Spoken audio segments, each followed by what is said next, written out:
Karena banyak yang tidak sadar, kalau ditanya siapa yang kamu pertuhankan, jawabannya Allah. Tetapi di prakteknya yang dipertuhankan adalah agama. Siapa orang yang menuhankan agama? Apa cirinya? Cirinya sederhana. Banyak sekali yang cerita kiamat dengan konsep yang salah, yang tidak diajarkan oleh Al-Quran atau kitab-kitab suci yang lain. Makanya ada kata-kata bijak dalam sebuah kitab suci yang mengatakan seperti ini. Manusia yang terus mengangan-angani, memikirkan tentang kesenangan hidup, maka berikutnya dia akan memiliki panca indera yang tak terkendali. Ketika dia sudah tidak bisa mengendalikan panca inderanya, yang paling berbahaya bagi dirinya adalah dia akan melampaui batas dalam makanan. Dan orang-orang yang melampaui batas dalam makan, selalu makan yang enak, tubuhnya menjadi kuburan.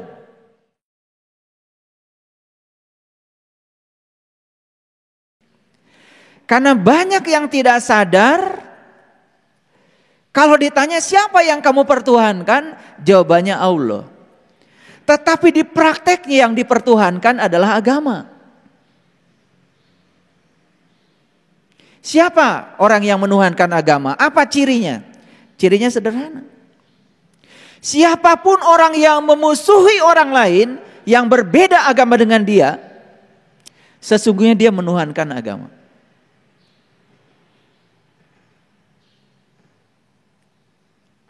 Siapapun yang memusuhi orang lain yang dianggap melanggar moral, dia benci pada orang lain yang dianggap tidak bermoral oleh dirinya, sebetulnya dia sudah menuhankan moral. Kalau dia menuhankan Allah, apa sifat Allah yang paling utama? Allah itu bisa menerima semua makhluk apa adanya. Karena begitulah Allah. Coba. Yang jahat melakukan kejahatannya kan bernafas. Yang baik melakukan kebaikannya bernafas. Betul enggak? Seperti itu Allah. Cara menghargai makhluknya. Dan sama sekali Allah tidak pernah membeda-bedakan. Cinta kasihnya beliau itu tanpa batas pada semuanya. Kita aja terkadang sering kegeeran karena rajin melaksanakan ritual agama, seakan-akan kalau kita dapat kebaikan itu akibat dari kebaikan kita. Sombong sekali. Semua kebaikan yang Allah berikan kepada kita adalah hadiah, bukan karena kebaikan kita. Dan semua kebaikan kita bukan untuk Allah, untuk kita sendiri. Sekali lagi, semua kebaikan kita tidak ada yang untuk Allah. Semua kebaikan kita untuk diri kita sendiri. Kalau kita melakukan kebaikan dan kemudian kita dapat hadiah kebaikan dari semesta, itu hadiah. Dan Allah memberikan apapun pada kita tidak atas nama kebaikan atau keburukan kita, tapi hadiah. Jangan baru seminggu rajin sholat tahajud, kemudian bisnisnya berhasil, tiba-tiba diklaim kalau bisnis saya karena saya rajin tahajud. Itu sudah menghina tuh kepada Allah. Seakan-akan Allah tuh harus dirayu untuk memberikan kesuksesan kepada kita dengan tahajud kita. Itu sudah menempatkan Allah tuh seperti penjaga gudang yang menjaga semua keinginan-keinginan kita, dan kita rayu-rayu Allah supaya Allah mengeluarkan semua yang dijaga di gudangnya untuk memenuhi harapan-harapan kita. Camkan kata-kata saya. Tidak ada kata-kata saya yang sia-sia. Satu kata camkan. Saya kalau berbicara sebisa mungkin tidak banyak kata. Dan sebisa mungkin setiap kata yang saya ucapkan itu memiliki tujuan untuk menyampaikan pesan saya.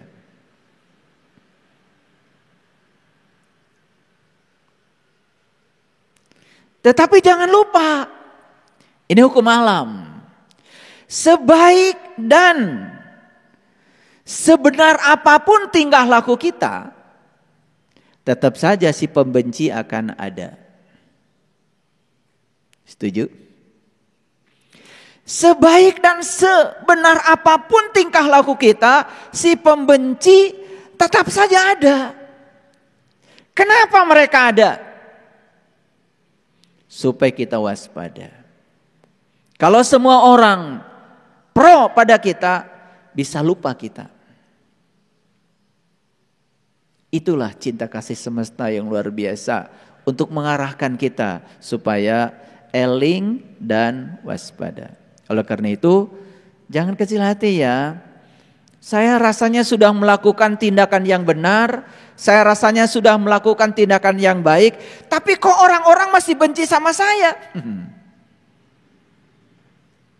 Itu sesungguhnya hadiah dari semesta. Kalau semua orang mendukung kita, bisa jadi kita lupa. Kalau masih ada tersisa orang yang benci kepada kita, kita jadi waspada. Gak ada yang buruk bagi orang yang sadar. Oleh karena itu, para sahabat, kalau sudah melakukan tindakan baik, tindakan benar, tapi ada pembenci, jalan aja terus. Jalan terus. Hidup itu seperti mengayuh sepeda. Kalau kita berhenti mengayuh, jatuhlah sepeda kita. Hidup itu harus terus berjalan. Harus move on.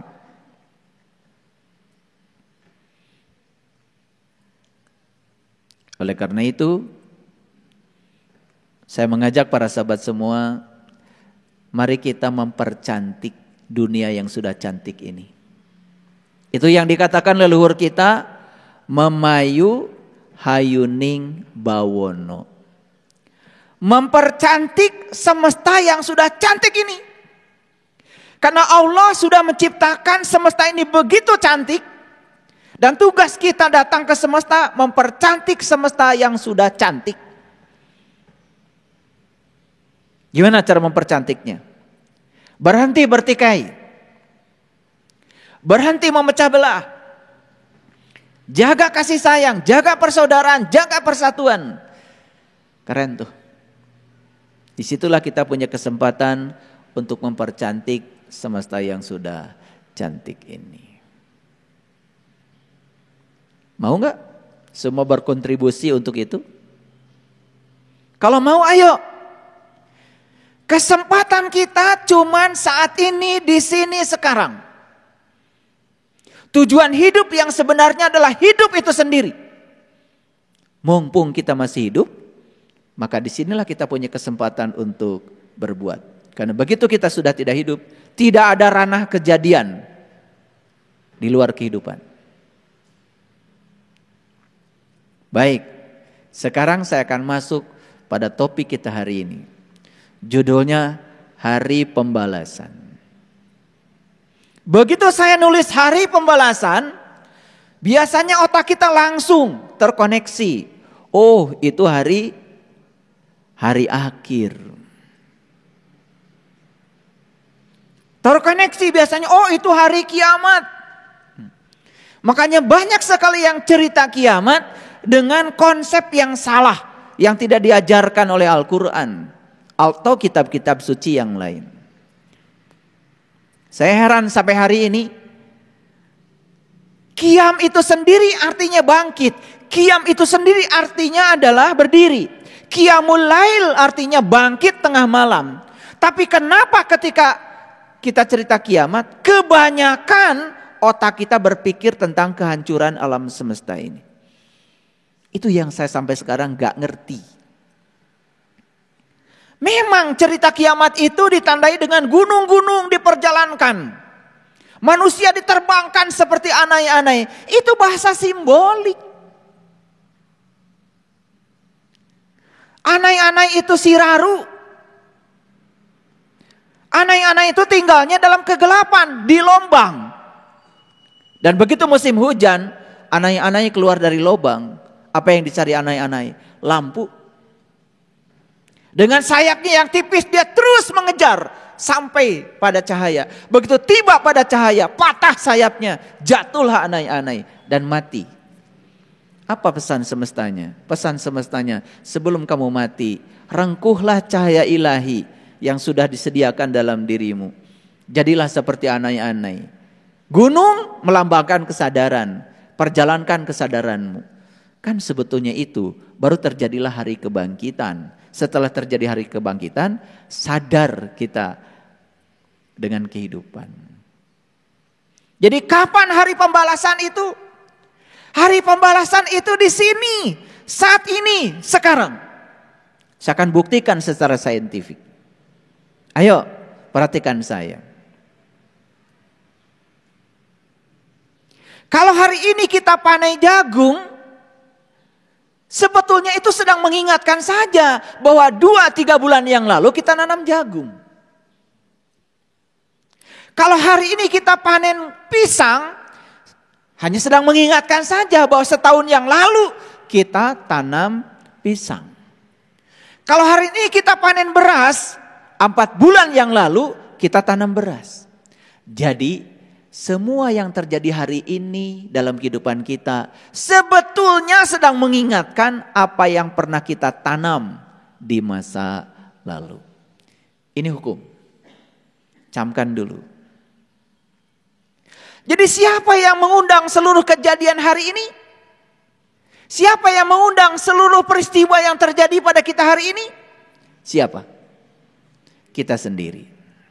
Jadi kalau begitu, semua peristiwa yang sedang terjadi dalam kehidupan kita hari ini, itu adalah tamu undangan.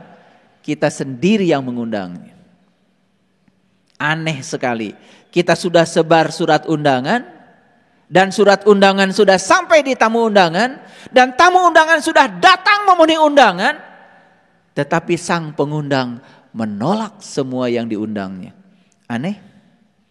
Aneh? Aneh. Ulangi sekali lagi. Semua hal yang terjadi dalam kehidupan kita hari ini, di sini, saat ini, sekarang, itu semua adalah undangan kita. Jadi kalau begitu, kapan hari pembalasan itu terjadi? Sekarang. Semua yang sedang terjadi sekarang adalah hari pembalasan. Balasan dari apa sih? Balasan dari sebab yang kita ciptakan. Ulangi. Balasan dari apa? Balasan dari sebab yang kita ciptakan. Jadi balasan itu apa sesungguhnya? Balasan itu adalah akibat. Ulangi. Ada sebab, ada akibat. Ada aksi, ada reaksi. Jadi balasan itu adalah akibat dari sebab yang kita ciptakan. Kapan terjadinya hari pembalasan? Berlangsung setiap saat, berlangsung setiap waktu. Bahkan sekarang hari pembalasan itu sudah terjadi. Baik, kita buka slide pertama. Bisa lihat semua ke sini? Silakan lihat. Cukup besar ya. Sebab baik akan mengakibatkan akibat baik. Dan ujungnya adalah kebahagiaan. Sebab buruk akan mengakibatkan akibat buruk. Dan berujung penderitaan. Jadi kenapa saya bahagia sekarang? Itu hari pembalasan. Dari sebab baik yang sudah kau ciptakan. Kenapa saya sekarang kok menderita? Itu hari pembalasan. Dari apa? Dari sebab buruk yang sudah kau ciptakan. Sesederhana itu. Itu yang kemudian sering disebut dalam bahasa tradisi lain dengan hukum karma. Kalau kita mengenal Yaumiddin, hari pembalasan. Jadi beda bahasa saja. Ada yang mengatakan hukum karma, hukum sebab akibat, ada yang mengatakan Yaumiddin.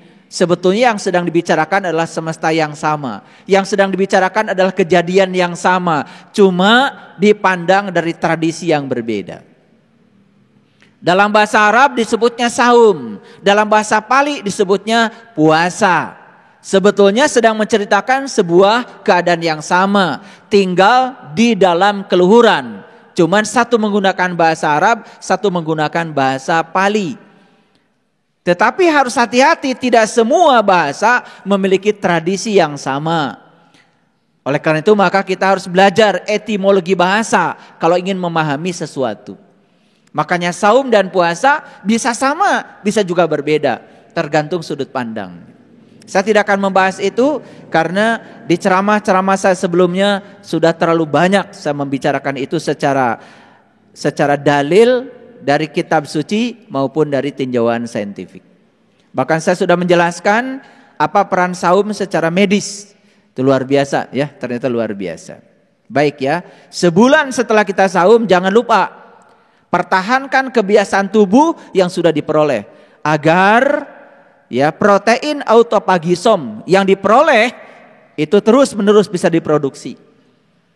Makanya setidak-tidaknya para sahabat nanti melaksanakan saum seminggu 2 kali, Senin dan Kamis. Itu kan dianjurkan oleh Rasulullah. Karena akan saya buktikan hari ini bahwa makanan itu adalah pengurang kesadaran. Makanya ada kata-kata bijak dalam sebuah kitab suci yang mengatakan seperti ini. Manusia yang terus mengangan-angani, memikirkan tentang kesenangan hidup, maka berikutnya dia akan memiliki panca indera yang tak terkendali. Ketika dia sudah tidak bisa mengendalikan panca inderanya, yang paling berbahaya bagi dirinya adalah dia akan melampaui batas dalam makanan. Dan orang-orang yang melampaui batas dalam makan, selalu makan yang enak, tubuhnya menjadi kuburan. Penyakit mulai banyak datang. Kolesterol, diabetes, darah tinggi, macam-macam penyakit mulai datang. Kinerja tubuh sudah tidak fungsional lagi. Kalau kinerja tubuh sudah tidak fungsional lagi, produktivitas menurun. Yang terjadi berikutnya adalah malas. Dan setelah malas, ikhtiar menjadi kurang semangat. Maka di akhir perjalanannya apa? Penderitaan. Itu persis seperti angin yang akan merubuhkan pohon yang kuat. Sekuat apapun pohon, kalau anginnya kencang, rubuh juga. Jadi perhatikan orang-orang yang semacam itu. Sebaliknya orang-orang yang sudah berhenti mengangan-angani kesenangan hidup, dan sudah bisa mengendalikan seluruh panca inderanya, dan dia bisa mengendalikan kebiasaan makan yang berlebihan, berkeyakinan teguh dalam hidupnya, maka yang terjadi apa? Dia akan penuh dengan ikhtiar, dia akan penuh dengan upaya. Maka saya yakin dia itu seperti batu karang yang sulit untuk dihancurkan oleh angin sebesar apapun. Angin sebesar apapun bisa meruntuhkan pohon yang kokoh. Tetapi angin sebesar apapun tidak akan bisa meruntuhkan batu karang. Kita harus punya atap yang tebal. Kalau atap kita terbuat dari alang-alang dan jarang atapnya, begitu hujan turun pasti bocor. Tapi kalau kita punya atap dari alang-alang, tebal atapnya, sebesar apapun hujan turun, gak bocor. Jadi kita ini sering bocor. Karena apa? Karena kita tidak memiliki pertahanan. Disinilah sebenarnya perannya agama. Makanya agama harus mengantarkan kita dalam dimensi spiritualitas. Supaya kita punya ketangguhan. Nah yang saya sampaikan tadi itu adalah ciri-ciri manusia tangguh tadi. Bisa mengukur dirinya. Baik para sahabat. Sebab baik diakibatkan oleh niat baik. Sebab buruk diakibatkan oleh niat buruk. Jadi kalau kita berbicara hari pembalasan, berbicara tentang karma, kunci utama adalah niat. Kenapa? Saya katakan tadi, niat menghasilkan pikiran. Pikiran menghasilkan kata-kata. Kata-kata menghasilkan perbuatan. Itu mekanismenya. Jadi semua berawal dari niat. Jadi oleh karena itu saya berani mengatakan bahwa sebetulnya penentu hari pembalasan itu adalah niat. Jadi kalau karma adalah niat yang sudah menjadi perkataan, tindakan yang memenuhi hukum sebab akibat, maka setiap aksi pasti ada reaksi. Ayo lihat saya semuanya. Jadi semua yang sedang terjadi dalam kehidupan kita hari ini adalah buah yang harus kita panen dari tanaman kita sendiri. Pertanyaan saya satu, siap menerima hasil panen? Siap menerima hasil panen? Siapa yang menanam? Anda. Siapa yang memanen? Anda. Kenapa siapnya? Siap.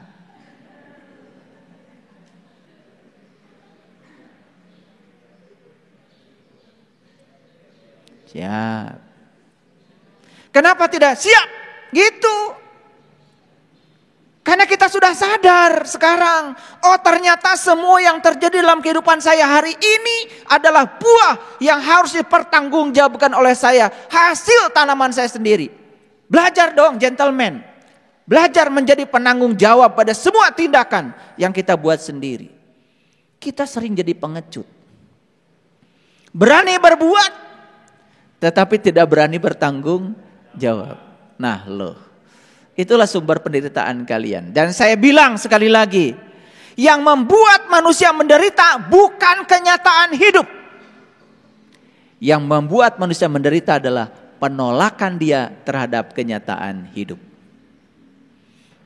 Saya kasih tahu ya, sekali lagi, tidak ada kenyataan hidup yang membuat seseorang menderita. Karena semua penderitaan berasal dari penolakan dia terhadap kenyataan.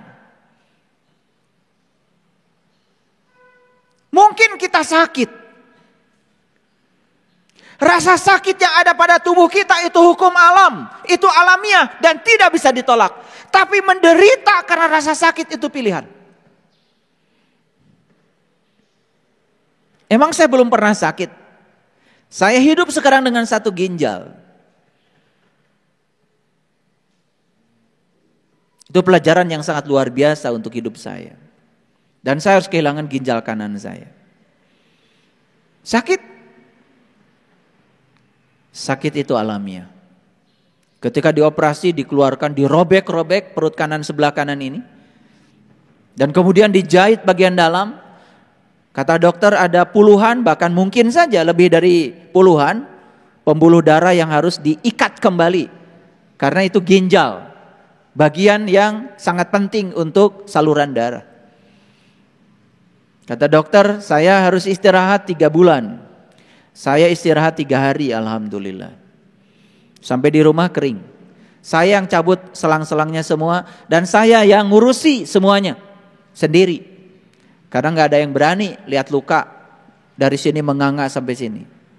Seminggu setelah itu saya pergi ke Samarinda. Ada kajian di sana. Waktu itu Samarinda dari Balikpapan belum ada jalan tol seperti sekarang.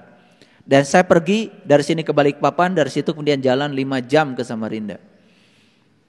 Sampai di sana saya tidak berkurang aktivitas saya. Karena saya sudah tahu ilmunya.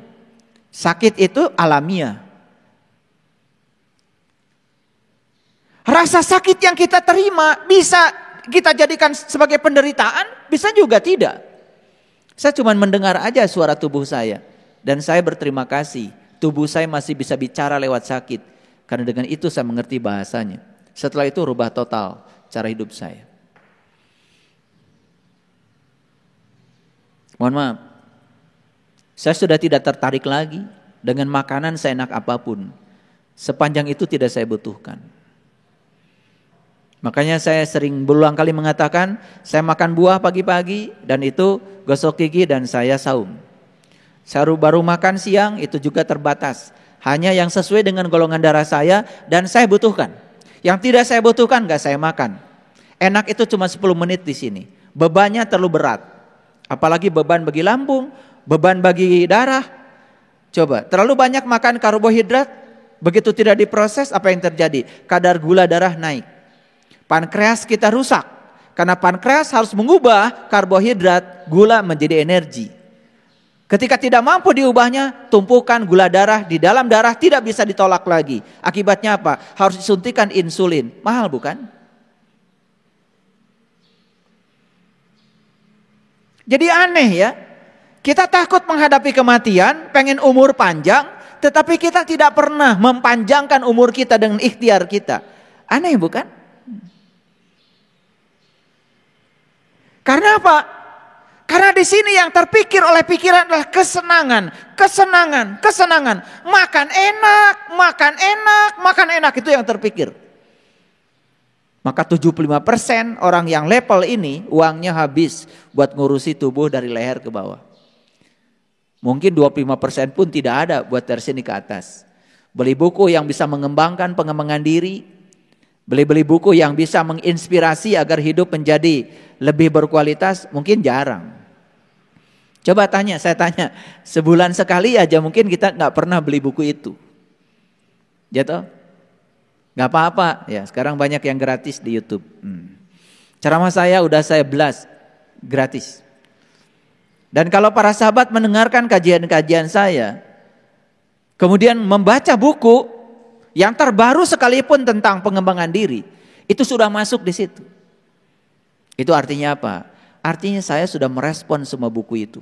Ada buku apa yang terbaru? Pasti saya tahu.